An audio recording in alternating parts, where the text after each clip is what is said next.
سورہ یاسین۔ اللہ کے نام سے شروع جو بڑا مہربان اور نہایت رحم والا ہے۔ یاسین،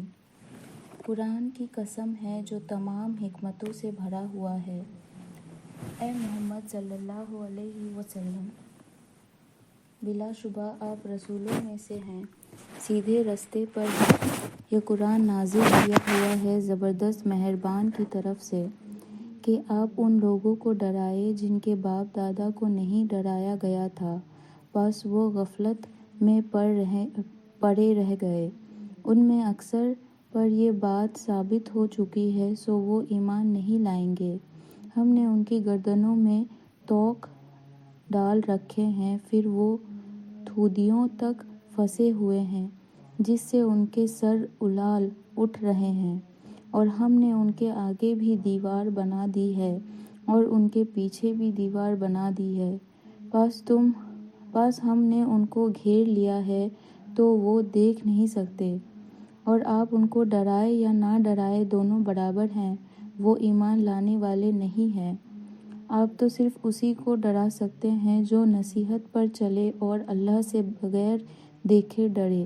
تو آپ اس کو مغفرت اور اچھے اجر کی خوشخبری سنا دیجئے۔ بلا شبہ ہم مردوں کو زندہ کریں گے، اور ہم لکھ لیا کرتے ہیں جو وہ آگے بھیج دیا کرتے ہیں، اور جو نشان اپنے پیچھے چھوڑے ہیں ہم نے ہر چیز کو لوح محفوظ میں لکھ رکھا ہے۔ اور ان سے گاؤں والوں کا قصہ بیان کیجئے جب ان کے پاس رسول آئے، یعنی جب ہم نے ان کے پاس 2 رسول بھیجے تو انہوں نے ان کو جھٹلایا، پھر ہم نے تیسرے سے تقویت دی تو انہوں نے کہا کہ ہم تمہاری طرف رسول بن کر آئے۔ گاؤں والوں نے کہا تم ہماری طرح کے آدمی ہو اور اللہ نے تو کوئی چیز نازل نہیں کی، تم تو محض جھوٹے ہو۔ انہوں نے کہا کہ ہمارا رب جانتا ہے کہ ہم تمہاری طرف رسول بن کر بھیجے گئے ہیں، اور ہمارے ذمے صرف اتنا ہے کہ ہم صاف صاف پیغام پہنچا دیں، بس۔ انہوں نے کہا کہ ہم تم کو منحوس سمجھتے ہیں، اگر تم باز نہ آؤ گے تو ہم تم کو سنسار کر دیں گے اور تم کو ہماری طرف سے دکھ دینے والی تکلیف پہنچے گی۔ رسولوں نے کہا کہ تمہاری نحوست تمہارے ساتھ ہے کیا اس لیے کہ تم کو نصیحت کی جائے، بلکہ تم حد سے آگے بڑھنے والے ہو۔ اور شہر کے کسی دور مقام سے دوڑتا ہوا ایک آدمی آیا، وہ کہنے لگا، اے میری قوم، تم ان رسولوں کے حکم پر چلو، تم ایسے لوگوں کی پیروی کرو جو تم سے کوئی صلہ نہیں چاہتے اور وہ خود سیدھے راستے پر ہیں، اور میرے پاس کیا اجار ہے کہ میں اس کی عبادت نہ کروں جس نے مجھے پیدا کیا ہے، اور اسی کی طرف تم سب کو لوٹ کر جانا ہے۔ کیا میں اس کو چھوڑ کر ایسی کو معبود بناؤں کہ اگر اللہ میرے حق میں نقصان چاہے تو ان کی سفارش مجھے کچھ بھی فائدہ نہ دے سکے اور نہ ہی وہ مجھے چھڑا سکے؟ اگر میں ایسا کروں تب تو میں کھلی گمراہی میں مبتلا ہو جاؤں گا۔ میں تمہارے رب پر ایمان لایا ہوں سو تم میری بات سن لو۔ حکم ہوگا کہ بہشت میں جا داخل ہوگا۔ وہ بولا، کاش میری قوم کو معلوم ہو جائے کہ میرے رب نے مجھے بخش دیا اور مجھے معزز لوگوں میں شامل فرما دیا۔ اور ہم نے اس کے بعد اس کی قوم پر آسمان سے کوئی لشکر نہیں اتارا اور نہ ہم اتارنے والے تھے۔ وہ تو صرف ایک چنگار تھی سو وہ اس سے ناگہان بجھ کر پڑے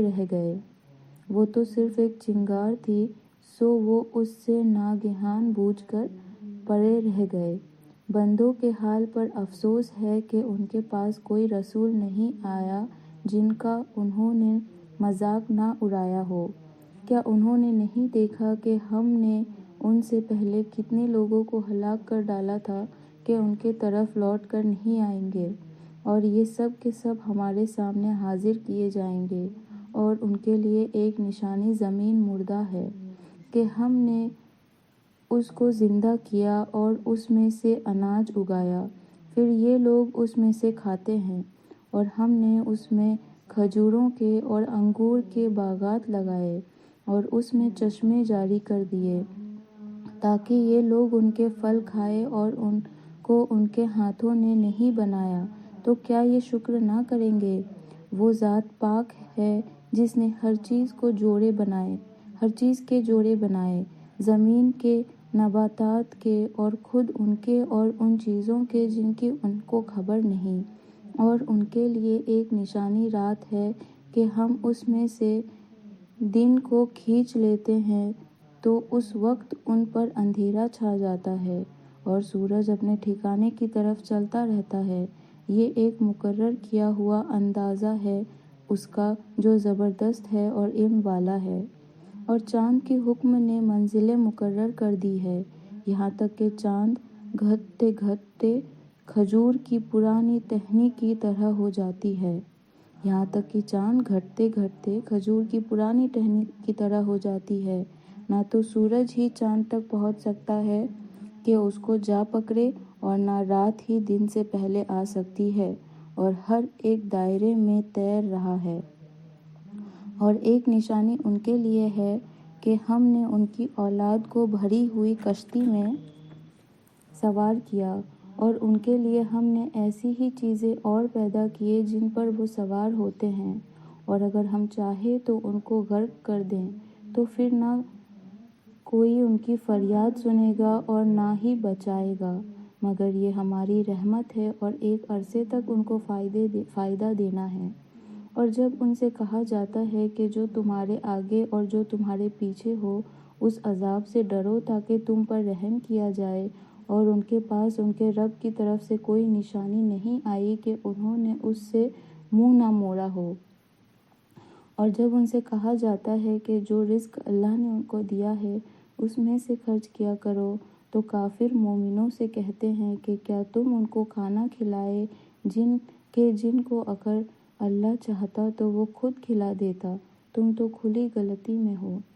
اور وہ کہتے ہیں کہ یہ وعدہ کب پورا ہوگا اگر تم سچے ہو؟ یہ تو ایک چنگار کا انتظار کر رہے ہیں جو ان کو اس حال میں آ پکڑے گی جب وہ آپس میں لڑ رہے ہوں گے، پھر نہ تو وصیت کرنے والا موقع ہوگا اور نہ وہ اپنے گھروں میں واپس جا سکیں گے، اور جب سور پھونکا جائے گا تو وہ سب قبروں سے اپنے رب کی طرف دوڑیں گے اور کہیں گے، ہائے ہماری کمبختی، ہمیں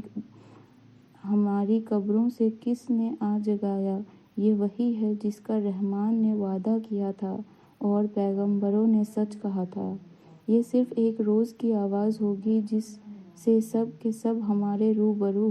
حاضر کیے جائیں گے، پھر اس روز کسی پر ظلم نہ ہوگا اور تم کو بدلہ انہی کاموں کا ملے گا جو تم کرتے تھے۔ جنت والے اس روز عیش و آرام میں مصروف ہوں گے، اور وہ اور ان کی بیویاں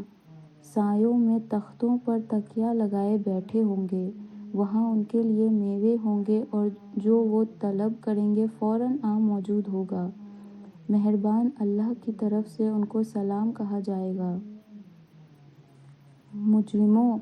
آج تم الگ ہو جاؤ۔ اے آدم کی اولاد، کیا میں نے تم سے عہد نہیں کیا تھا کہ تم شیطان کی عبادت نہ کرنا، وہ تمہارا کھلا دشمن ہے، اور یہ کہ میری عبادت کیا کرنا یہی سیدھا راستہ ہے؟ اور شیطان نے تم میں سے بہت مخلوق کو گمراہ کر دیا ہے تو تم سمجھتے نہیں تھے۔ یہی وہ دوزخ ہے جس کی تم کو خبر دی جاتی تھی، سو جو تم کفر کرتے رہے ہو اس کے بدلے آج اس میں داخل ہو جاؤ۔ آج ہم ان کے منہ پر مہر لگا دیں گے اور ان کے ہاتھ ہم سے کلام کریں گے اور ان کے پاؤں گواہی دیں گے جو وہ کرتے تھے۔ آج ہم ان کے منہ پر مہر لگا دیں گے اور ان کے ہاتھ ہم سے کلام کریں گے اور ان کے پاؤں گواہی دیں گے جو وہ کرتے تھے۔ اگر ہم چاہیں تو ان کی آنکھوں کو مٹا دیں تو پھر یہ راستے کی طرف دوڑیں تو کہاں سے دیکھیں گے، اور اگر ہم چاہیں تو ان کی صورتیں بدل دیں اسی طرح سے کہ یہ جہاں ہیں وہیں رہ جائے۔ اور جس کو ہم بڑی عمر دیتے ہیں تو اسے ہم خلقت میں اندھا کر دیتے ہیں، اور جسے ہم بڑی عمر دیتے ہیں تو تو اسے ہم خلقت میں اوندھا کر دیتے ہیں، تو کیا یہ عقل نہیں رکھتے؟ اور ہم نے رسول کو شعر کہنا نہیں سکھایا، اور نہ یہ ان کی شان کی موافق ہے، یہ تو محض نصیحت ہے اور صاف صاف قرآن ہے، تاکہ ڈرائے ایسے شخص کو جو زندہ ہے اور کافروں پر حجت پوری ہو جائے۔ کیا انہوں نے نہیں دیکھا کہ ہم نے اپنے ہاتھ کی بنائی چیزوں میں سے چوپائی پیدا کیے، پھر یہ ان کے مالک بن رہے ہیں، اور ہم نے ان کو تابع کر دیا، تو بعض تو ان میں سے ان کی سواریاں ہیں اور بعض کو یہ کھاتے ہیں، اور ان کو ان سے بڑے فائدے ہیں اور پینے کی چیزیں ہیں، تو کیا یہ شکر نہیں کرتے؟ اور انہوں نے اللہ کے سوا اور معبود بنا لیا ہے، شاید ان کو ان سے مدد ملے، وہ ان کی مدد نہیں کر سکتے، اور وہ ان کے حق میں ایک فریق بن کر حاضر کیے جائیں گے۔ تو ان کی باتیں آپ کو غمناک نہ کر دے، جو کچھ ظاہر کرتے ہیں اور جو کچھ چھپاتے ہیں، ہم کو سب معلوم ہے۔ کیا انسان نے نہیں دیکھا کہ ہم نے اس کو ایک نطفے سے پیدا کیا، پھر وہ کھلم کھلا جھگڑا کرنے لگا اور ہمارے بارے میں مثالیں بیان کرنے لگا اور اپنی پیدائش کو بھول گیا، کہتا ہے ہڈیوں کو کون زندہ کرے گا جب وہ بوسیدہ ہو گئی ہو؟ آپ فرما دیجئے ان کو وہی زندہ کرے گا جن نے ان کو پہلی بار پیدا کیا ہے، اور وہ سب قسم کا پیدا کرنا جانتا ہے، وہی جس نے تمہارے لیے ہرے درخت سے آگ پیدا کی، پھر تم اس سے آگ سلگتے ہو۔ کیا جس نے آسمانوں اور زمین کو پیدا کیا وہ اس بات پر قادر نہیں کہ ان جیسوں کو پیدا کر دے؟ کیوں نہیں؟ اور وہ بڑا پیدا کرنے والا اور بڑا جاننے والا ہے۔ اس کا معمول یہ ہے کہ وہ کسی چیز کا ارادہ کرتا ہے تو اس سے کہہ دیتا ہے ہو جا، تو وہ ہو جاتی ہے۔ وہ پاک ذات ہے جس کے ہاتھ میں ہر چیز کی بادشاہت ہے، اور اسی کی طرف تم سب کو لوٹ جانا ہے۔